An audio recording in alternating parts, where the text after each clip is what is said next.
আজকে আমি বানাবো দই ভেন্ডি। তার জন্য ভেন্ডিগুলো প্রথমেই ভালো করে ধুয়ে নিয়ে এর মুখটা শেষের দিকটা ভালো করে ফেলে দিয়েছি।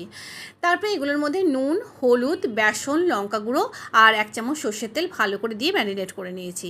এবার কড়াইতে সর্ষের তেল গরম করে ভেন্ডিগুলোকে ভালো করে ভেজে নেব, যাতে ন্যালপা ভাবটা একেবারে চলে যায়। আর ভেন্ডিটা খেতেও খুব সুস্বাদু হবে এইভাবে বানালে। সমস্ত ভাজা ভাজা হয়ে গেলে এগুলোকে তুলে নেব। কড়াইটা পরিষ্কার করে নিয়ে আবার সর্ষের তেল দেবো। এর মধ্যে শুকনো লঙ্কা আর গোটা জিরে ফোড়ন দেবো।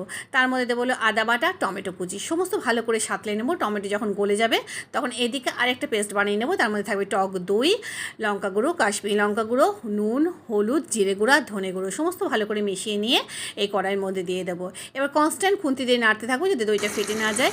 তারপরে দই থেকে তেল ছাড়তে শুরু করলে দইয়ের বাটি ধোয়া জল দিয়ে দেবো। ঝোলটা ফুটে উঠলে ভেজে রাখা ভেন্ডিগুলো এর মধ্যে দিয়ে দেবো কয়েকটা চেরা কাঁচা লঙ্কা আর স্বাদ মতো একটু চিনি।